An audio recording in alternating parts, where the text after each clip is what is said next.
From a report of a kidnapping of 7-month-old Emmanuel Haro to a murder investigation, with the parents behind bars being charged with malicious murder against Emmanuel Haro.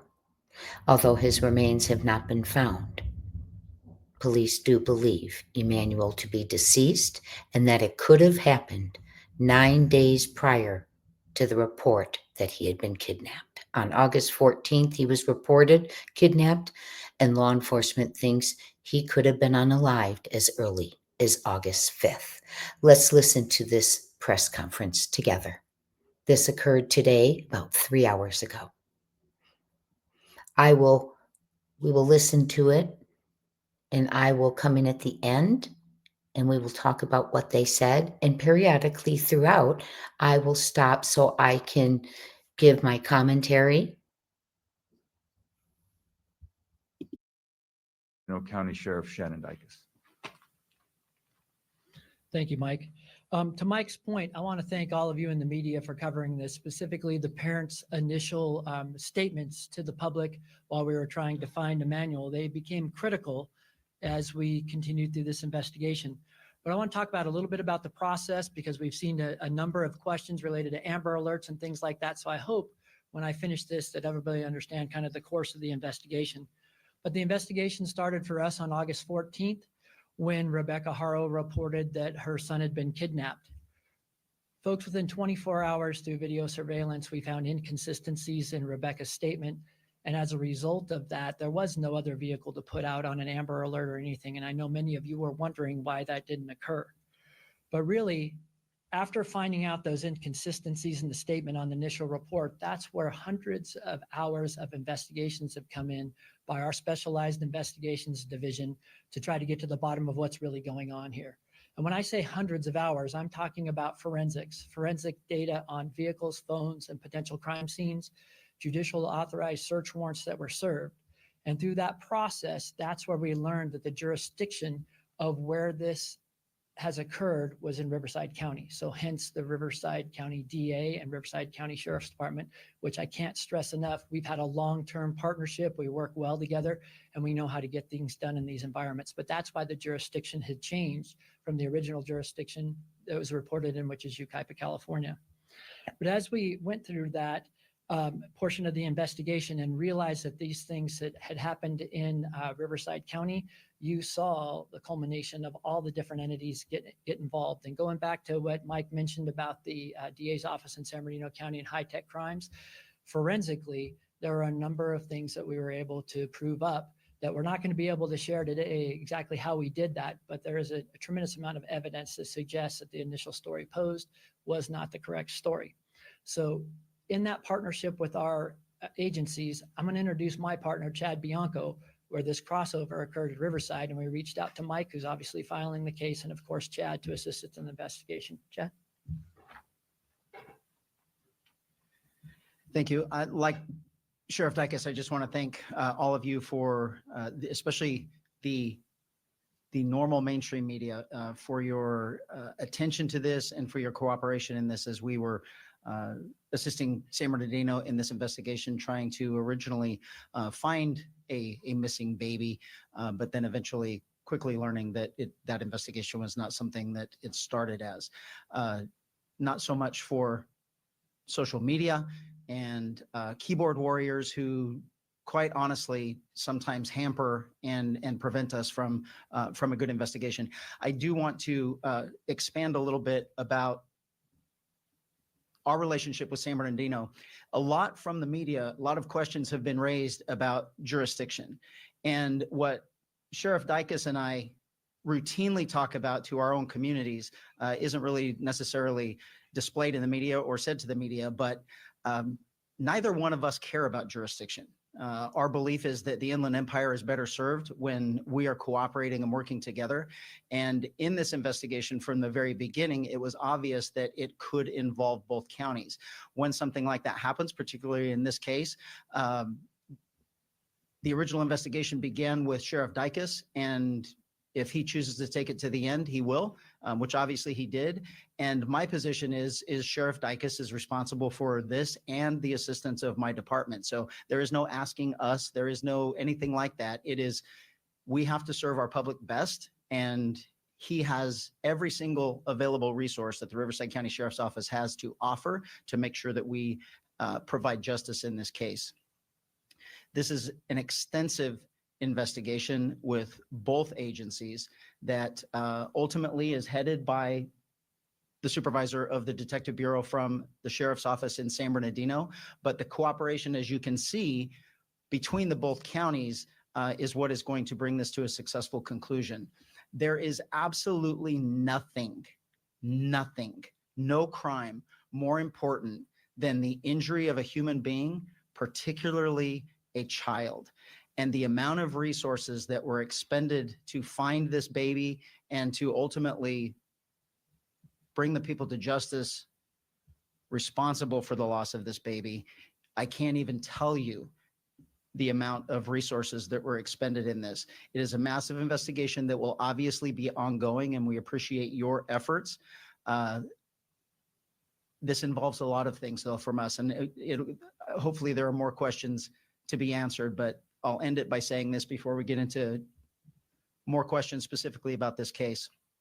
This was preventable in numerous ways.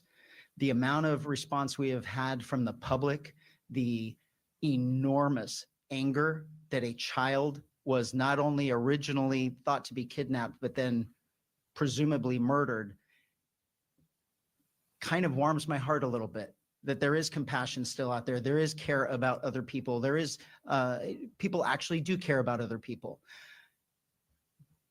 There is absolutely nothing worse than harming a baby. Broken bones, injuries, life-altering trauma. And had that case been successfully handled how it should have been, Emmanuel would still be with us today. So I thank you all for taking the time and the effort to make sure that the world sees this investigation, and we will successfully bring it to conclusion with the help of both DA's offices. Thank you, Sheriff. I neglected to mention that Sergeant Nicholas Clark is the lead investigator on this case. So even though he's San Bernardino County, he will be functioning as the lead investigator on this case, which is ongoing. The investigation is ongoing, even though we have filed charges. And then Brandon Smith is going to be the lead prosecutor on the case, obviously Riverside County prosecutor. And with that, obviously, you all know, yesterday in court, we filed murder charges on both Jake and Rebecca Haro. We also filed filing of a false police report. And with that, I will take questions. I know you're going to have a lot of questions. I do want to lay some ground rules. The way we do it here is don't shout at me, no chaos, just raise your hand. I ask you to ask me one question at a time. I'll do my best to call on everybody. When we've gotten through everyone who has a question, then we can go back and ask more follow-ups, okay? So I'll start here on the front row. Yes, ma'am. My question is, first of all, do you have... Before we start with the questions, I just want to kind of talk about the jurisdiction, because many of you have sent me messages a little confused on that as well. So originally,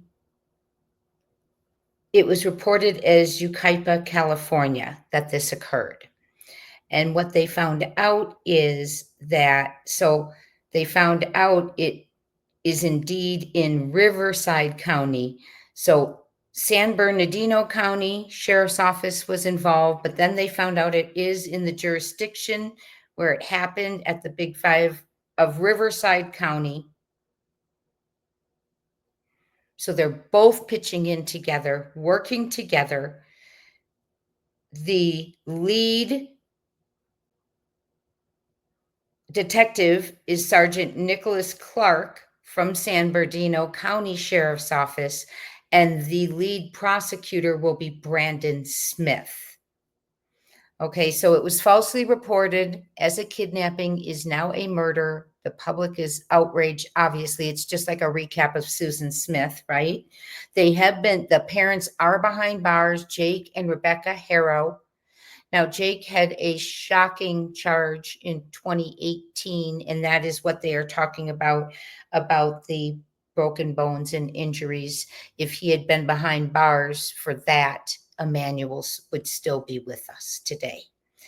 So they explained that they are doing a press conference because the defendants began with a press conference saying their child had been kidnapped. But they do need to be careful because they cannot carry their case out in the court of public opinion. Shannon Dykes, the San Bernardino County Sheriff, remember they are, the lead agent is Nick Clark from there, Nicholas Clark. They said that it took them about 24 hours to figure out that he had not been kidnapped, Emmanuel Haro, 7 months old. And that was hundreds of hours of forensics data, vehicles, phones, hard investigative work.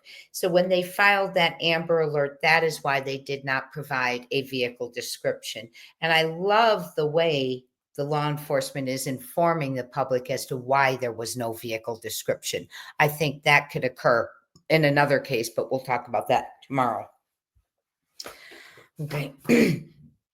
Then the Riverside Sheriff said they don't care about jurisdiction.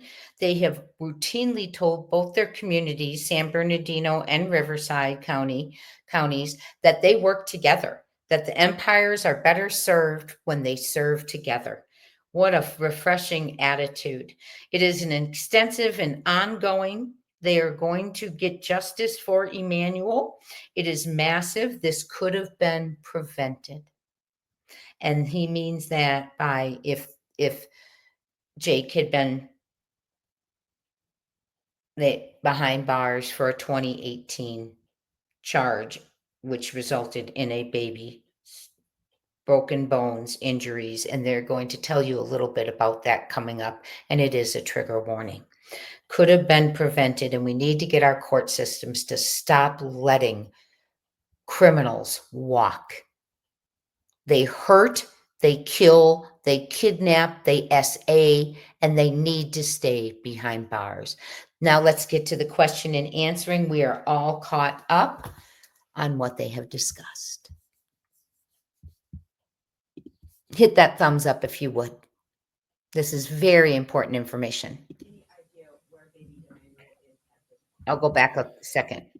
Do you have any idea? Time. I'll do my best to call on everybody.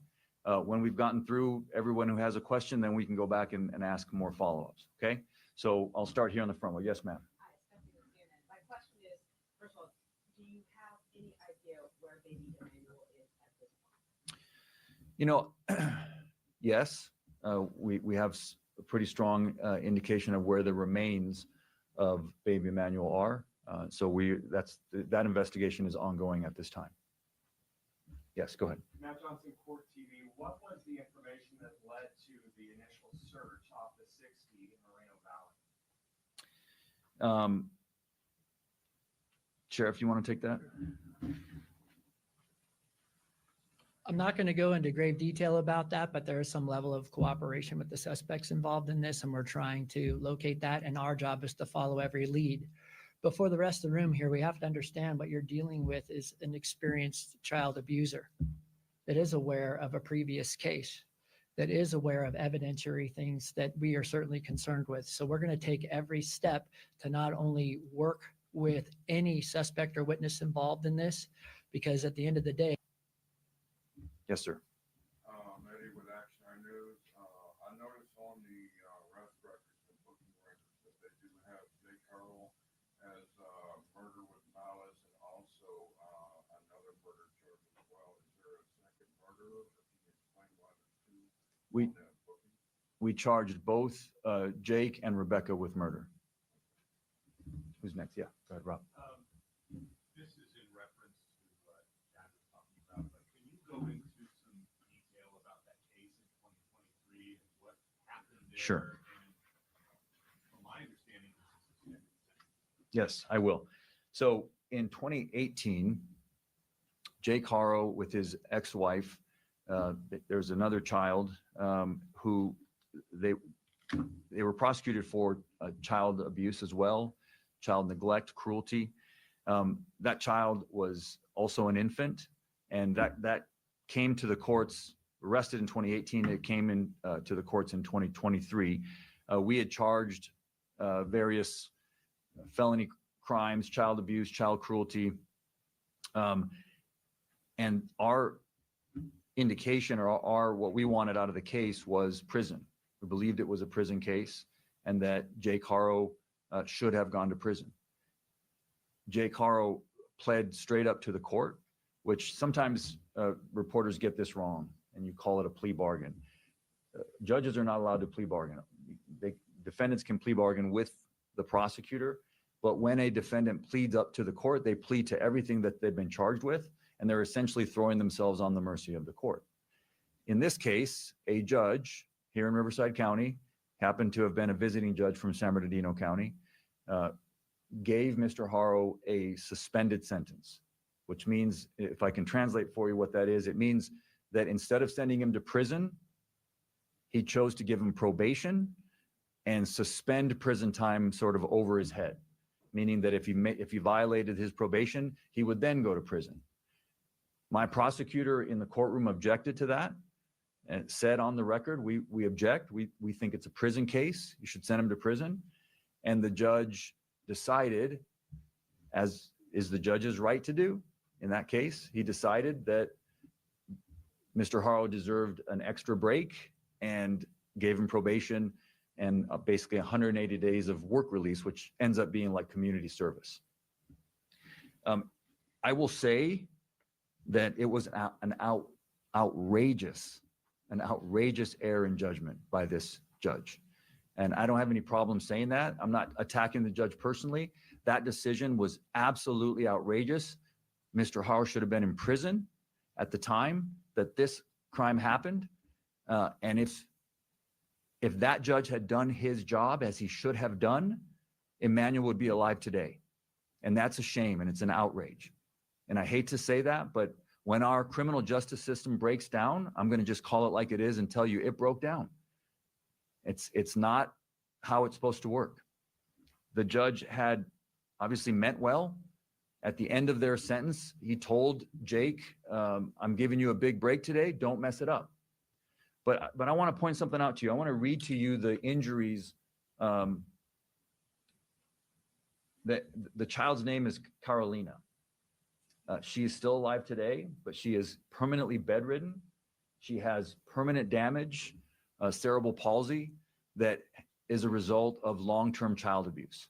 I want to read to you the injuries that were presented in court to this judge at the time of that previous prosecution.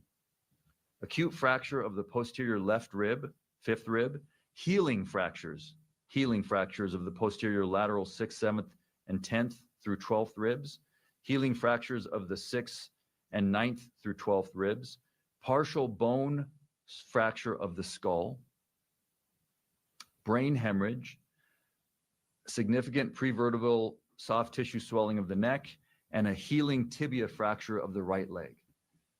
This is severe abuse for an infant. And so whatever you think of the criminal justice system and people need a break, someone who does that to a child belongs in prison, period. Next question. Tell us a little bit about her background. She has prior issues of child abuse cases. Not to my knowledge, no. Yes.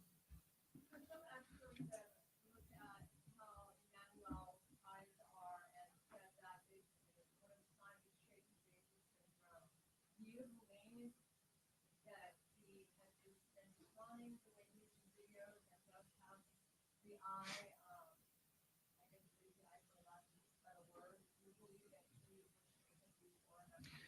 I'm not going to, I can't speculate. What I'll say, I'll repeat what I already said. We believe that Emmanuel was severely abused over a period of time, and that's the reason for the filing the way it was, is that he was abused over a period of time. Both parents would have been aware of that abuse. I've already called on you, so I'm going to exhaust. Yes, sir. Sir, forgive me. I'm nervioso on Latina. I've been working this case diligently. I just want to pause that for 1 second and go over Carlina's injuries. How in the world could a judge think that these kind of injuries equate to giving a big break so don't mess it up? Little Carlina is alive today. She was an infant when she went through this abuse at the hands of Jake Haro and his ex-wife.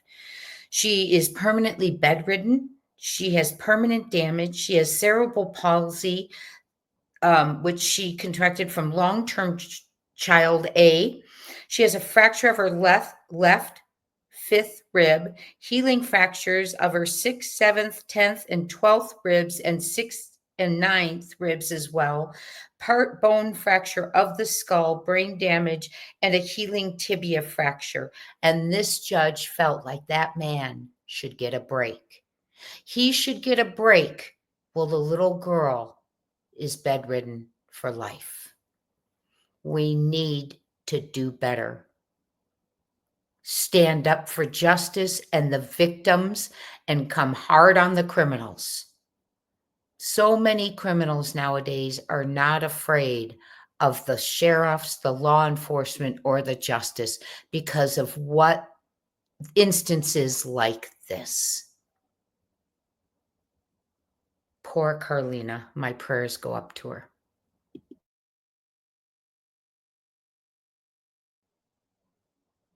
And that's where they ended with their questions. So one thing that I thought was really important that we talk about is the fact that they realized that they are dealing with, and the sheriff said it, an experienced child abuser. And they took him, they had him with him in the field. They had him with them in the field searching for Emmanuel's remains. He was in his orange jumpsuit.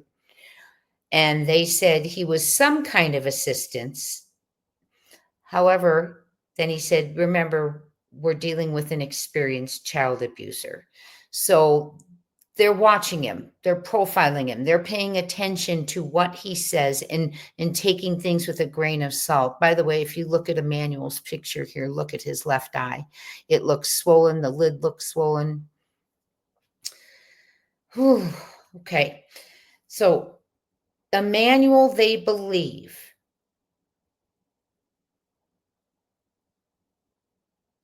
suffered severe abuse over a period of time. Both parents were aware, so both are being charged with M and false reporting. They also pointed out that that judge, what an outrageous error in judgment. And when you listen to those injuries that I read to you, how could anyone think that person deserved a chance? A person who doesn't give an innocent child a chance at a good day. So they are both out on $1 million bond, and they have an arraignment hearing September 4th, which is next Thursday. We are going to be talking about it together, so hit that notification bell, and I will bring you any updates as they come in about Emmanuel Haro. And I will be doing an upcoming live on the full case from kidnapping to arrest. So hit those notification bells. Prayers up for little Emmanuel. He did not deserve this. We have so many innocent children being hurt, and yet their parents are walking around, or the people who did it are walking around when these innocent babies can no longer walk around. Make it make sense. We need to do better. Thank you for being here, and until next time, keep keeping on, my friends.